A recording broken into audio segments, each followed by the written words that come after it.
Nesse vídeo, eu vou continuar falando sobre análise de bem-estar, mas agora usando o seguro-desemprego como exemplo. A ideia aqui é mostrar que esse método se aplica a várias outras políticas públicas. E é importante lembrar que a ideia do método é estudar o que acontece com o bem-estar se a gente fizer uma reforma pequena na política pública. E eu queria começar explicando que o seguro-desemprego é uma política pública que simplesmente transfere renda dos desempregados para os empregados, para os trabalhadores. Isso porque o seguro-desemprego é um benefício dado às pessoas que perderam o emprego, que é financiado pelo imposto pago por aqueles que trabalham. Matematicamente, a função de bem-estar social é mais uma vez a soma do bem-estar imediato e o orçamento do governo. O bem-estar imediato é a soma das utilidades dos empregados que pagam os impostos sobre os salários, mais a soma das utilidades dos desempregados que recebem o benefício do seguro-desemprego. E o orçamento do governo aqui é igual à soma dos impostos sobre os salários coletados, menos a soma dos benefícios dos seguros pagos pelo governo.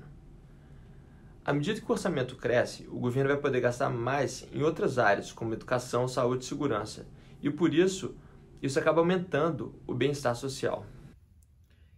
E a motivação para o seguro-desemprego é aliviar o risco que o trabalhador enfrenta de perder o emprego. Como a gente tem mais dinheiro quando a gente está empregado e quando a gente está desempregado, a gente acaba valorizando mais essa transferência durante o desemprego.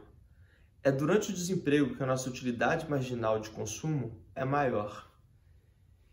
E como uma parcela grande da população pode ficar desempregada ao mesmo tempo durante uma crise econômica, quem deve prover esse seguro é o governo e não entidades privadas. E existe um trade-off dentro do seguro-desemprego, porque à medida que o governo aumenta a transferência dada pelo seguro-desemprego, óbvio que o bem-estar dos desempregados vai aumentar. Mas em contrapartida, o governo vai ter menos dinheiro para investir em outras políticas públicas, como educação, saúde e o Bolsa Família.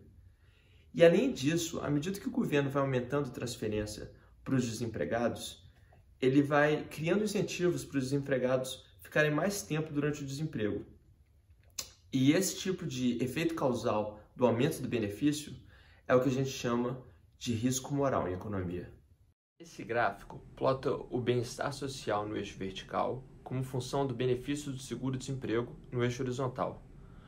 O objetivo da análise é recuperar a inclinação desse gráfico em torno do benefício observado, ou seja, o quanto o bem-estar aumentaria ou diminuiria se a gente aumentar o benefício em 1%.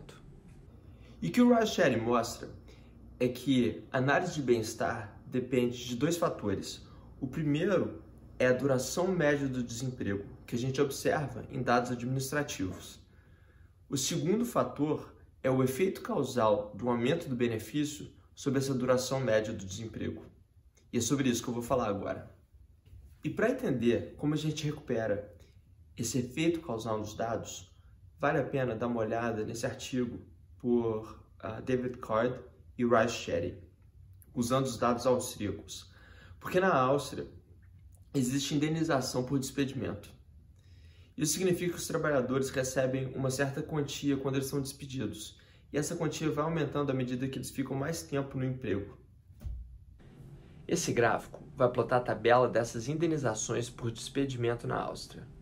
No eixo horizontal, o gráfico plota o tempo de trabalho no emprego. O eixo vertical plota a indenização em números de salários. Essa linha verde plota essas indenizações como função do tempo de trabalho. A gente nota que se o empregado ficar no trabalho por menos de 3 anos, ele não recebe nenhuma indenização. A partir do 4º ano de emprego, ele passa a receber 2 salários.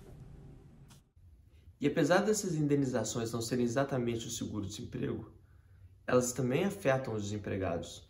E por isso esse artigo estuda o efeito causal dessa política sobre os desempregados. A ideia é comparar os trabalhadores que receberam as indenizações com os trabalhadores que não receberam. Mas acontece que quem recebeu as indenizações ficou muito mais tempo na empresa. E esses trabalhadores podem ser diferentes dos trabalhadores que não receberam, porque, por exemplo, os trabalhadores que ficam mais tempo numa empresa são, no geral, mais cuidadosos. Então pode ser que eles mudem seu comportamento no desemprego por características que não estão relacionadas com a indenização em si.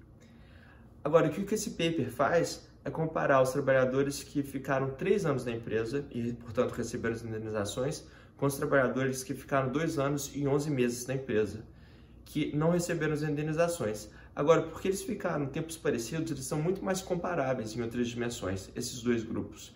E, portanto, essas diferenças, as diferenças de comportamento entre esses dois grupos podem ser atribuídas ao efeito causal da indenização. Esse gráfico mostra o efeito causal das indenizações sobre o tempo no desemprego dos trabalhadores.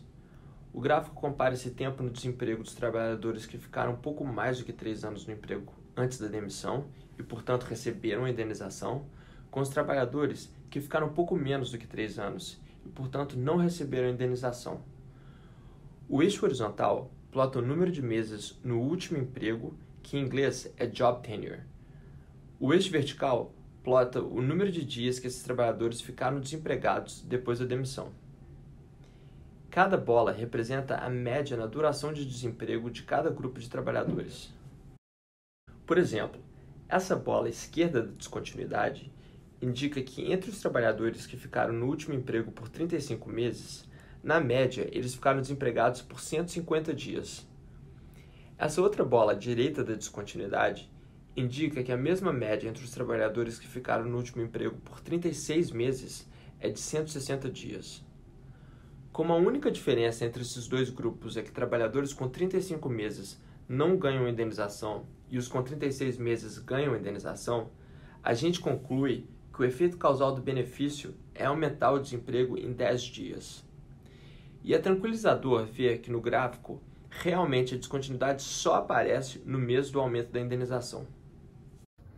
Como a gente viu antes, a análise do bem-estar depende da duração média no desemprego e do efeito causal do benefício sobre essa duração.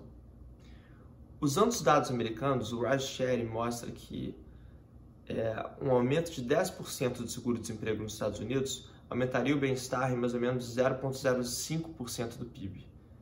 Então, apesar de ser pequeno, o efeito sobre o bem-estar de um aumento do benefício é positivo.